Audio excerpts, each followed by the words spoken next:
ევროკავშირი არ ცნობს ქართული ოცნების თვითგამოცხადებულ ხელისუფლებას. ევროკავშირი საქართველოს განიხილავს როგორც უკანონო რეჟიმის მიერ მიტაცებულ სახელმწიფოს. უკვე ცნობილი გახდა ევროკავშირის შემაჯამებელი რეზოლუციის პროექტი, რომელსაც ევროპარლამენტარები ხვალ უყრიან კენჭს. ეს არის უმწვავესი დოკუმენტი, სადაც ევროკავშირი პირდაპირ ამბობს, რომ საქართველოში არსებული პოლიტიკური და კონსტიტუციური კრიზისის დარეგულირება შესაძლებელია მხოლოდ ახალი საპარლამენტო არჩევნების გზით. ევროპარლამენტი მოუწოდებს წევრ სახელმწიფოებს და ევროკავშირის ოფიციალურ პირებს მკაცრად მოითხოვონ ახალი არჩევნების ჩატარება. ევროპარლამენტი ითხოვს დააწესონ პერსონალური სანქციები იმ ოფიციალური პირების და პოლიტიკური ლიდერების წინააღმდეგ, რომლებიც პასუხისმგებელი არიან დემოკრატიულ უკუსვლაზე, არჩევნების გაყალბებაზე, ადამიანის უფლებების დარღვევასა და პოლიტიკური ოპონენტების და აქტივისტების სამართლებრივ დევნაზე. ასევე გავრცელდეს სანქციები მოსამართლეებზე, რომლებსაც გამოაქვთ პოლიტიკურად მოტივირებული განაჩენი სამართალდამცავი ორგანოების წარმომადგენლებზეც. ევროპარლამენტი ივანიშვილის რეჟიმის მხარდამჭერი ბიზნესმენების დასანქცირებასაც ითხოვს. შავსიაში ოლიგარქის ოჯახის წევრებიც მოხვდნენ. ევროპარლამენტარები მიიჩნევენ, რომ სანქციები უფრო მასშტაბური უნდა იყოს იმისთვის, რომ რეჟიმი ჩამოიშალოს. ევროპარლამენტი წევრ სახელმწიფოებს მოუწოდებს გაყინონ ევროკავშირში ოლიგარქის მთელი ქონება ევროატლანტიკური ინტეგრაციის წინააღმდეგ მოქმედებისთვის. ევროპარლამენტი მოუწოდებს საფრანგეთის მთავრობას ჩამოართვას ივანიშვილს საპატიო ლეგიონის ორდენი და დაუწესოს ინდივიდუალური სანქციები. რეზოლუციაში წერია, რომ დამოუკიდებელი მედია სისტემატური შევიწროების და დაშინების, ასევე მძიმე ოპერაციული და ფინანსური შეზღუდვების წინაშე დგანან. მედიის ათობით წარმომადგენელი კი სხვადასხვა სახის ინტენსიურ ფიზიკურ და ფსიქოლოგიურ ზეწოლას ექვემდებარება. დაფიქსირებულია არაერთი ძალადობრივი თავდასხმა ჟურნალისტებზეც. დოკუმენტში საუბარია პოლიტპატიმრებზე, მათ შორის დაკავებულ ჟურნალისტზე მზია ამაღლობელზე, რომელიც ოცნებამ პოლიტიკურად მოტივირებული ბრალდებით დააკავა და შიმშილობს ყველა პოლიტპატიმრის მიმართ სოლიდარობის ნიშნად. რეზოლუციაში წერია სახელმწიფო მედიის მფლობელების სანქციების საჭიროებაზეც 26 პუნქტიან დოკუმენტში. სალომე ზურაბიშვილი ქვეყნის ერთადერთ ლეგიტიმურ წარმომადგენლად არის მოხსენიებული. ნინო სამყურაშვილი ჩაგვერთვება პირდაპირ ეთერში, ის გაეცნო უკვე რეზოლუციის დეტალებს და პირდაპირ ეთერში ისაუბრებს. გისმენ ნინო. დავიწყოთ პირველ რიგში რეზოლუციის იმ ნაწილით, სადაც საუბარი არის ახალი არჩევნების ჩატარებასთან დაკავშირებით და რა თქმა უნდა სანქციების ნაწილი არის ერთ-ერთი ყველაზე მთავარი ნაწილი და ჩვენ ამას ოდნავ მოგვიანებით მიუბრუნდებით. ახლა კი მთავარი შინაარსი, რითიც იწყებს საერთოდ ევროპარლამენტი თავის რეზოლუციას და სადაც ასეთი ფრაზა აქვს გამოტანილი: საქართველოს განვიხილავთ როგორც ქართული ოცნების უკანონო რეჟიმის მიერ მიტაცებულ სახელმწიფოდ. მიტაცებული სახელმწიფო ეს გამოყენებული არის რეზოლუციის პროექტში, ეს სიტყვათა წყობა და ამასთან ერთად იქ ნათქვამი არის, რომ გმობენ იმ რეპრესიებს, რომელიცაც ამ დროისთვის ოლიგარქიული რეჟიმი საქართველოში ახორციელებს და არის გამოხატული ძალიან დიდი მხარდაჭერა პირველივე პუნქტში საქართველოს და ქართველი ხალხის მიმართ, რომელსაც სურთ ევროკავშირში გაწევრიანება. ამის შემდეგ უკვე ევროპარლამენტი გადადის იმაზე, რომ ისინი თვითგამოცხადებულ ხელისუფლებას არ ცნობენ და ახლა, რომ კრიზისი იყოს დაძლეული, ერთადერთი გამოსავალი არის არჩევნები. აქვე მითითებული არის, რომ არჩევნების თარიღი უახლოეს თვეებში უნდა იყოს ჩანიშნული, კონკრეტული დრო დასახელებული არ არის, მაგრამ უახლოესი თვეები ეს არის, რაც ამ დროისთვის არის მითითება. ამასთან ერთად არის ის, რომ მოწოდება ცივილიზებული მსოფლიოს მიმართ, რომ ოლიგარქიული რეჟიმის მთავრობის წევრების თუ პრეზიდენტის საუბარი არის მიხეილ ყაბელაშვილის არაღიარებასთან დაკავშირებით და ეს პროცესი ისევ ასე უნდა გაგრძელდეს და სალომე ზურაბიშვილი არის ერთადერთი ლეგიტიმური წარმომადგენელი დღეს საქართველოს ხელისუფლების და სწორედ ის უნდა დარჩეს იქამდე, ვიდრე საქართველოში ახალი არჩევნები არ გაიმართება. კიდევ ერთი ასევე საკმაოდ ვრცლად საუბრობს ევროპარლამენტი და ამითაც დასტურდება, რომ ძალიან კარგად იციან რა გადაწყვეტილებებს იღებს ბოლო პერიოდში ოლიგარქიული რეჟიმი.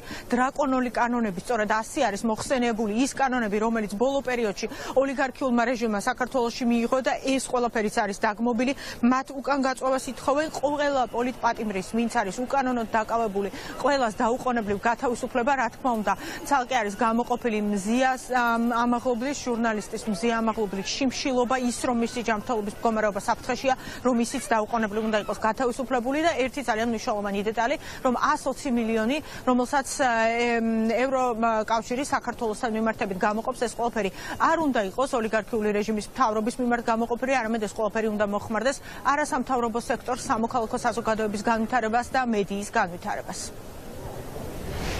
ვგმობთ და მოუწოდებთ ქართული ოცნების ხელისუფლებას დაუყოვნებლივ შეწყვიტოს ძალადობრივი რეპრესიები, მშვიდობიანი მომიტინგეების, პოლიტიკური ოპონენტებისა და მედიის წარმომადგენლების მიმართ. ხას ვუსვამთ, რომ საქართველოს თვითდანიშნული ხელისუფლება ამჟამად არღვევს ფუნდამენტურ თავისუფლებებს, ადამიანის ძირითად უფლებებსა და ქვეყნის ძირითად საერთაშორისო ვალდებულებებს, რითაც ძირს უთხრის 10 წლეულების განმავლობაში განხორციელებულ დემოკრატიულ რეფორმებს, რომლებსაც ახორციელებს ქვეყნის პოლიტიკური კლასი და სამოქალაქო საზოგადოება. საქართველოს განვიხილავთ როგორც ქართული ოცნების უკანონო რეჟიმის მიერ მიტაცებულ სახელმწიფოს. გამოვხატავთ ღრმა მწუხარებას, რომ ქართულმა ოცნებამ მიატოვა ევროინტეგრაციისა და ნატოში გაწევრიანების გზა. ვაფიქსირებთ, რომ მიმდინარე დემოკრატიულმა უკანდახევამ და ანტიდემოკრატიული კანონების მიღებამ ფაქტობრივად შეაჩერა საქართველოს ევროკავშირში ინტეგრაციის პროცესი. ვიმეორებთ ურყევ მხარდაჭერას ქართველი ხალხის ლეგიტიმური ევროპული მისწრაფებებისადმი და მათ სურვილს იცხოვრონ აყვავებულ და დემოკრატიულ ქვეყანაში. არ ვცნობთ 2024 წლის 26 ოქტომბრის გაყალბებული არჩევნების შემდეგ შექმნილ ქართული ოცნების თვითგამოცხადებულ ხელისუფლებას. არჩევნები არ იყო თავისუფალი და სამართლიანი, ჩატარდა დემოკრატიული ნორმებისა და სტანდარტების დარღვევით და არასახავდა საქართველოს ხალხის ნებას. ხას ვუსვამთ, რომ ფართო მასშტაბიანმა საარჩევნო გაყალბებამ შეარყია საარჩევნო პროცესის სანდოობა, შედეგის ლეგიტიმურობა და ადგილობრივი და საერთაშორისო საზოგადოების ნდობა ნებისმიერი ახალი ხელისუფლების მიმართ. მოუწოდებთ ევროკავშირს, მის წევრ ქვეყნებს, ეროვნულ პარლამენტებსა და საპარლამენტაშორისო ინსტიტუტებს არ აღიარონ ქართული ოცნების ერთპარტიული პარლამენტისა და მათი დანიშნული პრეზიდენტის ლეგიტიმაცია.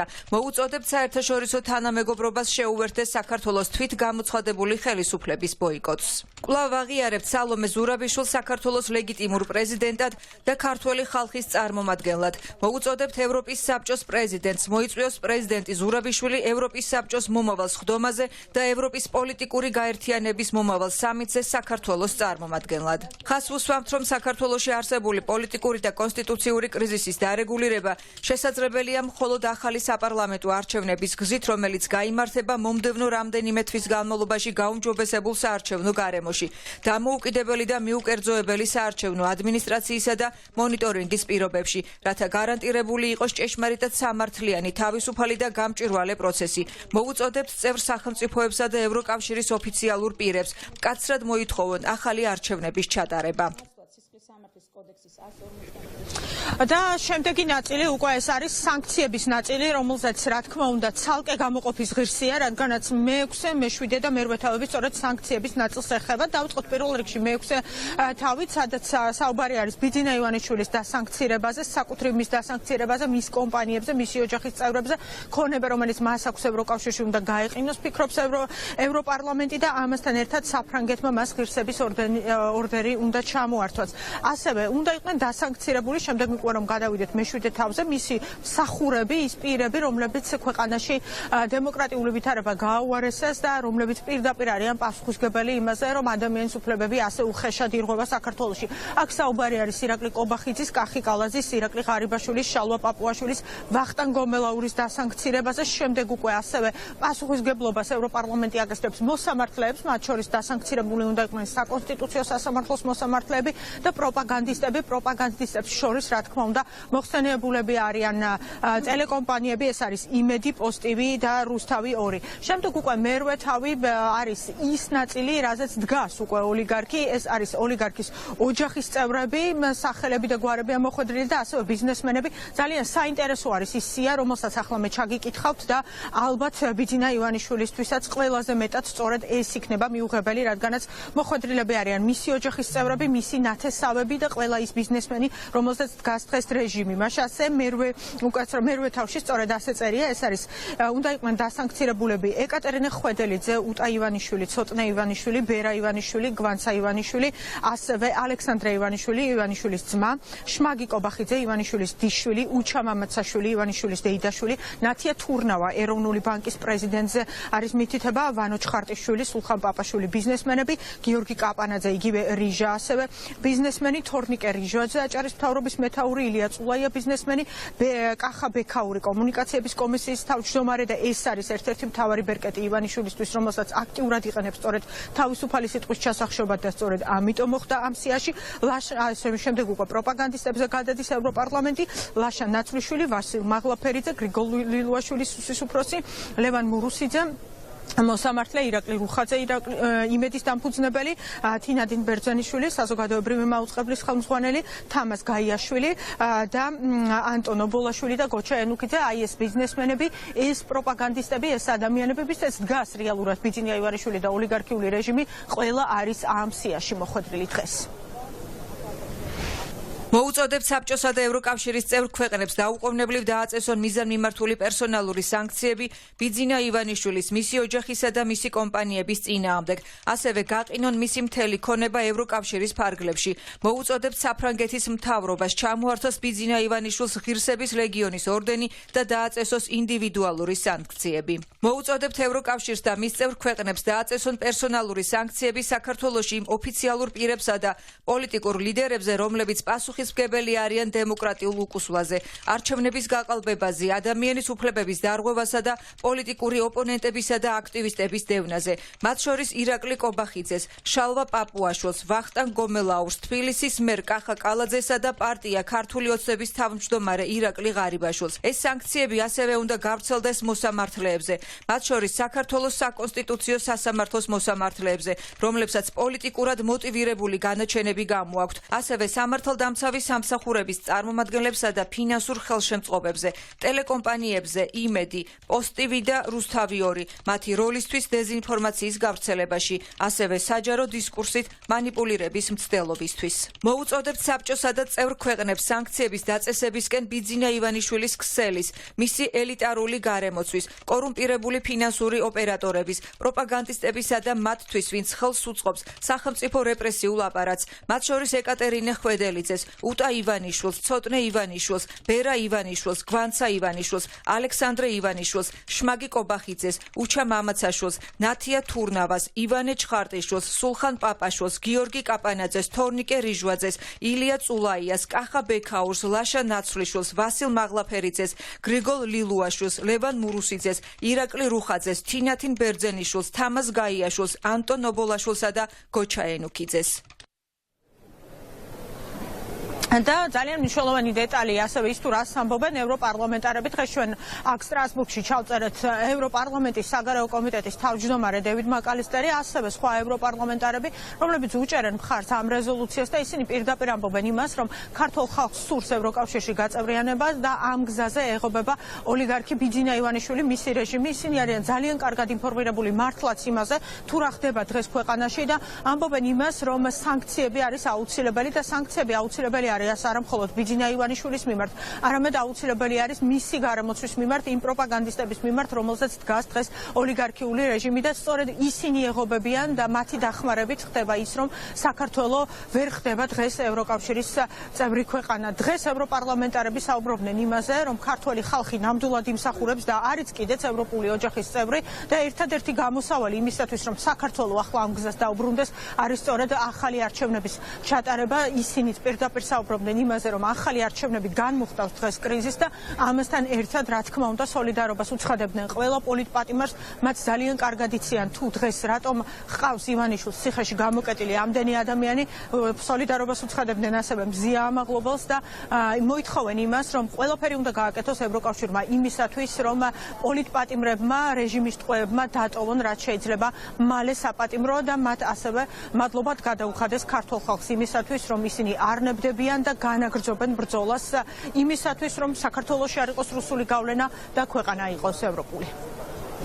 I welcome very much that the European Parliament wants to მივესალმები ევროპარლამენტის პოზიციას საქართველოსთან დაკავშირებით. ევროპარლამენტი დგას ქართველი ხალხის გვერდით, იმ ხალხთან, რომელიც დემოკრატიისა და კანონის უზენაესობის დაცვისთვის იბრძვის და ჩვენ გვაქვს მკაფიო გეგმა თუ როგორ უნდა გავუმკლავდეთ ამ კრიზისს საქართველოში.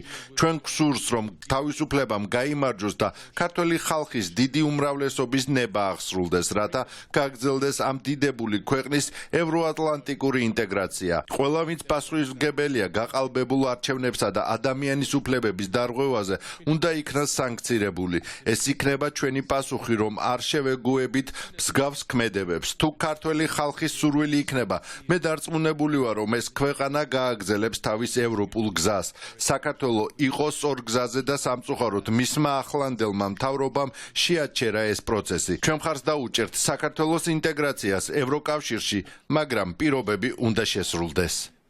ევროპარლამენტი დგას საქართველოს გვერდით და დიდი შეშფოთებით ადევნებს თვალს იქ განვითარებულ მოვლენებს.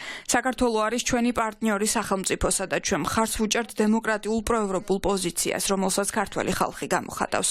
რუსეთის მარიონეტები კი იქ არჩევნებს იპარავენ და ქვეყანას ევროპულ მომავალს ართმევენ. აღმაშფოთებელია, რომ აპატიმრებენ ადამიანებს, რომლებიც ქუჩაში გამოხატავენ საკუთარ აზრს და ისჯებიან მხოლოდ იმისთვის, რომ დემოკრატიულ და თავისუფალ ქვეყანაში სურთ ცხოვრება. ეს არის აბსოლუტურად მიუღებელი და ჩვენ იმდენი ხანი ვიდგებით ქართველი ხალხის გვერდით, რამდენ ხანსაც ეს საჭირო იქნება. კრიზისიდან გამოსავალი არის ახალი არჩევნები, მაგრამ ის უნდა ჩატარდეს თავისუფალ და სამართლიან გარემოში. ჩვენ იმედი გვაქვს, რომ ასეთი არჩევნები ჩატარდება და კრემლის მარიონეტები მასში ჩარევას ვერ მოახერხებენ. ხალხმა თავად უნდა გადაწყვიტოს, როგორ ქვეყანაში სურს ცხოვრება და ნებისმიერმა მთავრობამ, რომელიც არჩეული იქნება, პატივი უნდა სცეს საერთაშორისო ხელშეკრულებებს. ხალხი, რომელიც ქუჩაში გამოდის და საკუთარ მოსაზრებებს გამოთქვამს, არ უნდა ისჯებოდეს პატიმრობით. მე საქართველოში ვიყავი 10 დღის წინ და ვიცი, რომ საზოგადოება იქ თავს ევროპელად თვლის და სურს ევროპაში ინტეგრაცია. მაგრამ ქართული ოცნება მგონია, რომ ამავე მოსაზრების არ არის. მათ შეწყვიტეს მოლაპარაკებების პროცესი ევროკავშირთან და ეს დიდი შეცდომა იყო. ამიტომ დღეს ჩვენ ვიღებთ რეზოლუციას, რომელშიც მოვითხოვთ ივანიშვილის სანქცირებას. სანქციები ასევე შეეხება საქართველოს ამჟამინდელ პრეზიდენტს, პრემიერ-მინისტრებსა და სხვა მინისტრებს, ასევე მათ ოჯახების წევრებს. საქართველო ეკუთვნის ევროპულ ოჯახს და ეს რეზოლუცია მხარს უჭერს საქართველოს. რეზოლუციის პროექტი, როგორც გითხარით, ამ დროისთვის არის უკვე მზად, რა დაემატება, რა გამოაკლდება ამ რეზოლუციას. ჩვენ ამას უკვე მივადევნებთ თვალს და რა თქმა უნდა, ეს ხვალ გავიგებთ, რადგანაც ხვალ უნდა იყოს ამ საკითხზე შუა დღეს სტრასბურგში აქ კენჭისყრა. რაც შეეხება იმას, თუ საქართველოსთან ოპოზიციონერებს რა დამოკიდებულება აქვთ ამ ყველაფერს, ჩვენ მოვისმენთ პრესკონფერენციაზე, რომელიც აქ სტრასბურგში ევროპარლამენტში უნდა დაიწყოს დაახლოებით 1 საათში. კოალიცია ცვლილებისთვის ლიდერები ნიკა გვარამია, ზურაბ გირჩი ჯაფარიძე უკვე სტრასბურგში იმყოფებიან და ისინი ევროპარლამენტთან ერთად პრესკონფერენციას გამართავენ და ისაუბრებენ იმაზე, თუ რა ვითარება არის დღეს საქართველოში შექმნილი, მათ ასევე ექნებათ მტკიცებულებები, ის თუ როგორ არბევს დღეს ოლიგარქიული რეჟიმი მშვიდობიან მომიტინგეებს, როგორ ძალადობს მათზე, როგორ ყავს დაპატიმრებული და ციხეში გამოკეტილი მშვიდობიანი დემონსტრანტები და ასევე ჟურნალისტები და დეტალურად მიაწვდიან მათ ინფორმაციას და საზოგადოებასაც თუ რა ხდება დღეს საქართველოში და რამდენად აუცილებელი არის ევროპელი პოლიტიკოსების და ევროკავშირის მხარდაჭერა საქართველოსთვის და ერთი მნიშვნელოვანი დეტალიც დღეს აქ ყველა ევროპარლამენტარი ამბობს იმას, რომ ევროკავშირის მხრიდან ძალიან კარგი არის ის ნაბიჯი, რომელიც გადაიდგა. საუბარი არის სავიზო შეზღუდვებზე, ვისაც აქვს დიპლომატიური და სამსახურეობრივი პასპორტი, მათთვის სავიზო რეჟიმი ამოქმედებულია, მაგრამ დღეს ევროპელი პოლიტიკოსები ამბობენ, რომ ეს ყველაფერი არ არის საკმარისი ოლიგარქიული რეჟიმისთვის და უფრო მეტად მკაფიო უნდა იყოს, მათ შორის ევროკავშირი. მიუხედავად იმისა, უნგრეთი და სლოვაკეთი ბლოკავენ თუ არა დღეს ევროკავშირის გადაწყვეტილებას ინდივიდუალურ დონეზე მაინც უნდა იაქტიურონ ევროკავშირის ქვეყნებმა და დადგნენ ქართველი ხალხის გვერდით და კონკრეტული გადაწყვეტილებები მიიღონ.